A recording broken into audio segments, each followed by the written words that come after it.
Hi guys, Miss Megan here with another Reading Tuesday. Today I'm going to be picking a short story from this 5-minute classic Disney book. We're going to be reading The Lion King: A Prince's Day. It was early morning at Pride Rock. Simba and Nala couldn't wait to go out and play. Let's go down to the river, Nala said loudly.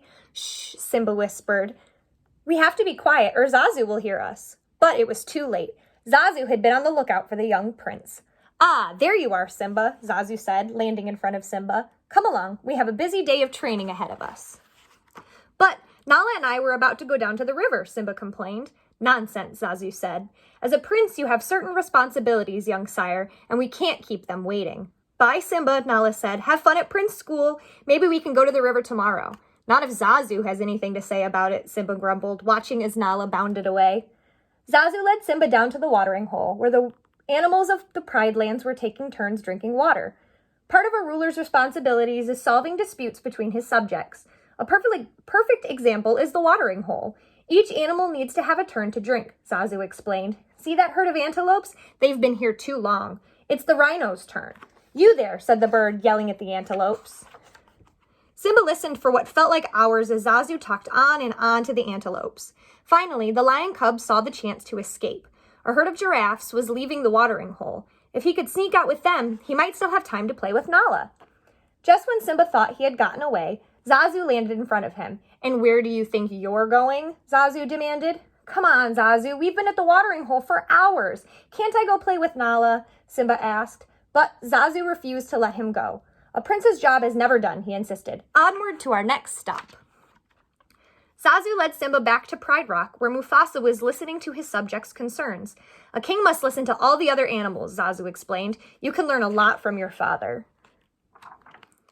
Simba tried to pay attention. He listened as Mufasa advised the elephants to find new grazing grounds. He listened as the zebras worried about the upcoming rainy season. But soon the lion cub was just as bored as he had been at the watering hole. He started to fall asleep.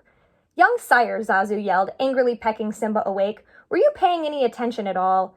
Simba yawned, shaking himself awake. He looked around. The other animals were gone. Mufasa must have finished for the day.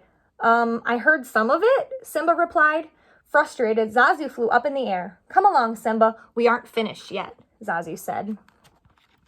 Simba slowly followed as the bird led him away from Pride Rock. Soon they were walking past the river where Simba and Nala had planned to play that day. Simba looked for his friend, but he didn't see her. Suddenly, Simba heard a yell. Did you hear that, Zazu? He asked. Hear what, Simba? Zazu said.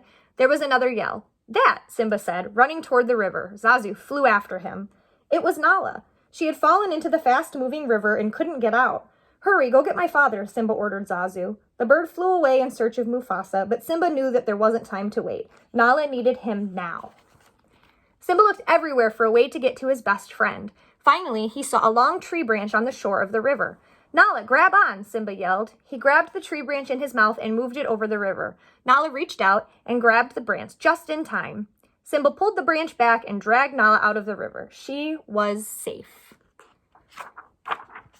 Simba, Simba, Mufasa called, running to the river. Here, Dad, Simba said, panting. It's okay, I got Nala. Relieved, Mufasa and Zazu gathered the cubs and started back to Pride Rock. Zazu, Nala, can you give me a moment with Simba? Mufasa asked. Simba was worried. Was Mufasa angry at him for not paying attention to Zazu? Zazu told me about your day. I know that you want to play with your friend, but Zazu was trying to teach you important lessons about what it means to be king, Mufasa said. What did you learn at the watering hole? Mufasa asked. That the rhinos follow the antelopes? Simba replied. Mufasa laughed.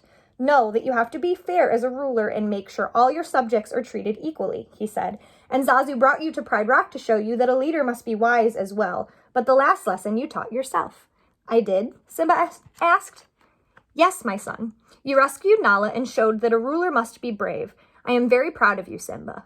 Simba smiled up at his father. Now, Mufasa said, I think there may just be enough time for you and Nala to play before dinner. Simba smiled and bounded off to find Nala. He'll make a good king someday, sir, Zazu said, landing on Mufasa's shoulder. Mufasa smiled. Yes, he will. All right, that was the Lion King short story, A Prince's Day, and we will see you next time. Bye.